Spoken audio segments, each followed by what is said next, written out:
Hi, I'm Dave from Military Antiques Toronto, and today I'm going to show you some of the walk-ins that really happened today, last night, and today only. It's been I can't believe some of the stuff that walks in the door, but I have a coffee, so I'm good.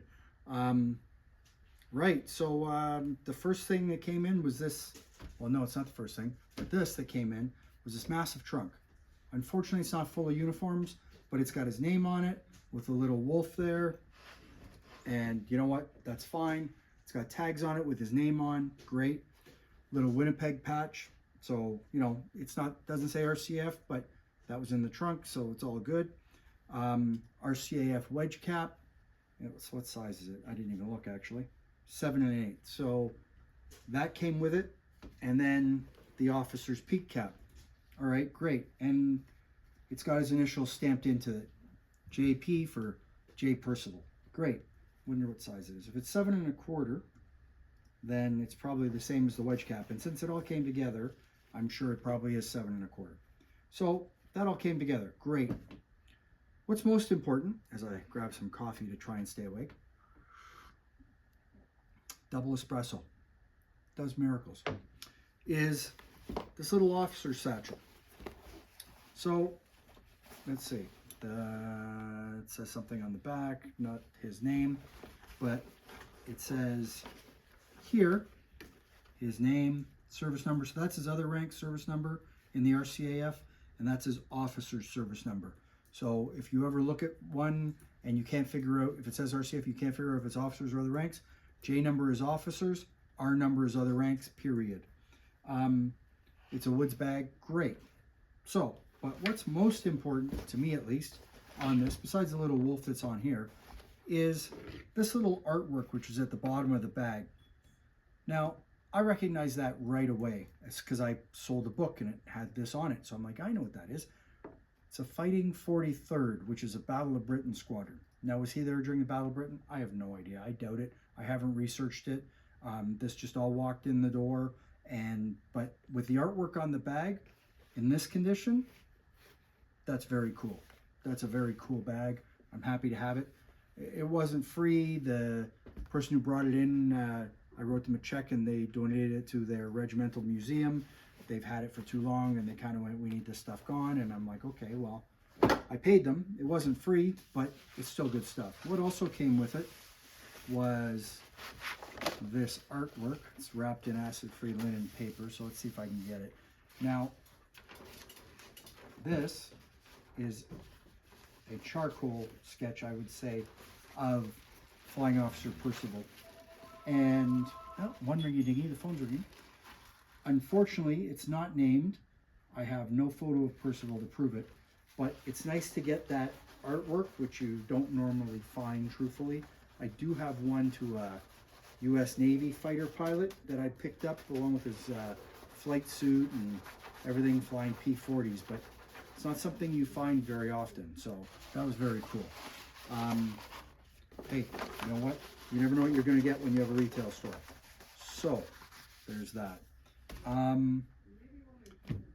Then there's this smock. I got emailed from this guy who wanted to sell me this smock and a bunch of other stuff, and I kind of went, you know, like, yeah, okay, timings. He couldn't see me later in the week, so I arranged to see him one night on the way home after the gym. And quoted me one price. When I got there, the price went up, of course, whatever. I bought it, whatever, with a bunch of other stuff.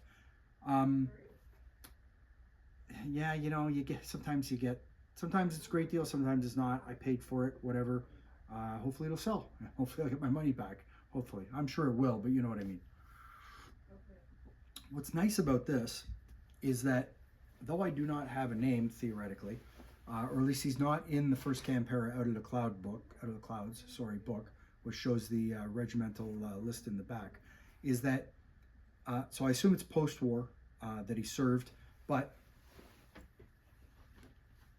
you can clearly see where the Canadian Airborne Wing was sewn on. It's been removed. You can also clearly see where he had officer's rank punched through here on each side, and you obviously notice this came from an officer.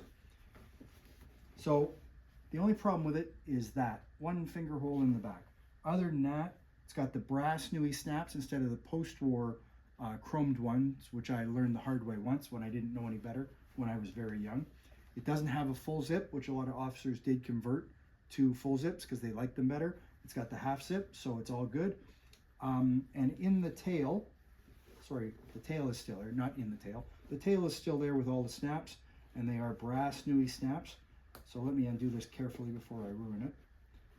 And what's next most important is the tag, which clearly says, as I will show you, Smock, Denison Airborne Troops, dated 1945.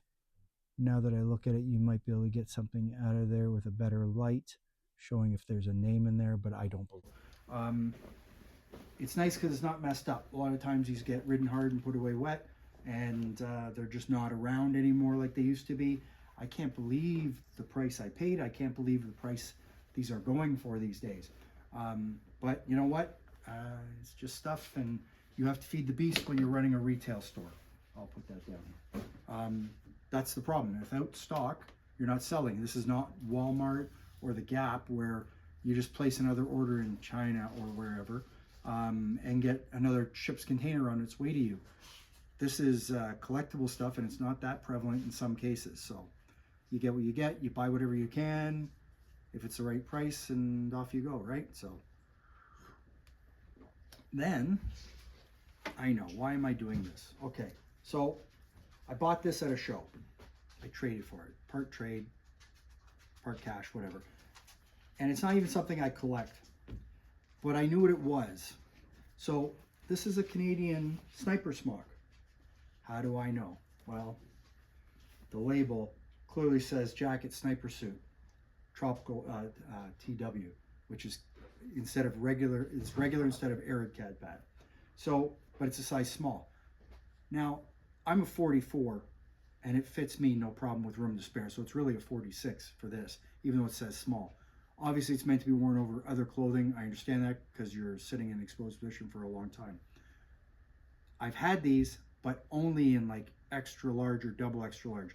There is pants that also exist, though I don't have them. I only got the jacket with this. So it's got a button-in diaper, as we call it, for us non-airborne types.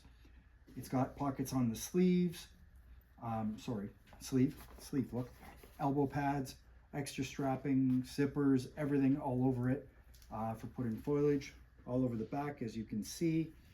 And you know what? It's not that easy to find. I'll show you a picture of the label just so you know what you're looking at. There you go. Size small, but as I said, this fits me and I'm a 44, so, and it's bigger than me. So that's actually a really rare piece and hard to get. It is listed. It'll be gone, hopefully, whatever. Go sell the stuff. I priced it right. I paid a bunch for it, but part trade, part cash, whatever. It's all good. It doesn't matter. It's not something I normally buy, but I knew what it was, so I picked it up. So, last but not least, this lady walked in with, I think, her mother, or her mother, whatever, mother, I don't know. I have no idea, actually. That's kind of making accusations there, whatever. I do not know. This lady walked in. She was sent to me from another store that didn't do this because it was metals, and I was surprised. I wish the rest of the metals were here. They're not. So we have the original mailing home package here that was sent to him down on Bloor Street, 368A Bloor Street. There's the shipping label. And this one is dated 52 because originally, supposedly the original metal was less. The disc did come with another piece of paper, which I did not show you in this video. On the back is Distinguished Convict Medal, George V, and his service number, Private I.W. Scott, CEF. That service number corresponds to the 52nd Battalion. Having said that, this gentleman that I know, who I sent a picture of this to, got all excited and sent me his citation, which I had his citation, but the citation clearly states that he was 3rd Battalion. So 52nd Battalion's good, 3rd Battalion's better because I'm here in Toronto, 3rd Battalion is in Toronto, so it's all good. There we have a George V DCM, And there you go, for distinguished conduct in the field. And it is named, if you can see it, on the rim there with a service number. And then Private I.W. Scott, and then it says CEF instead of a battalion. I believe the earlier ones did say the unit they were in.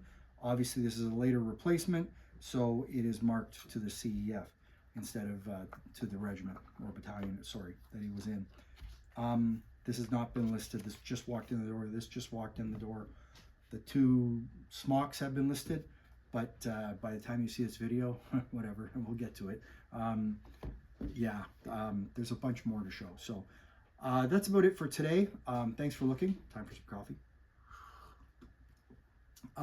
Follow me on YouTube, Facebook, Instagram. Check out my website, militaryantiquestoronto.com.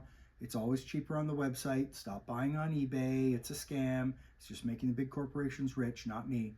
No, I'm not rich. I'm spend all my money buying more crap to sell to you guys, but whatever. It's all good. The Facebook group is the Facebook I own is The Real Military Antiques Toronto. No one else, just me. It's all good. Anyways, thanks for looking. Hope you have a good day. Take care. Bye.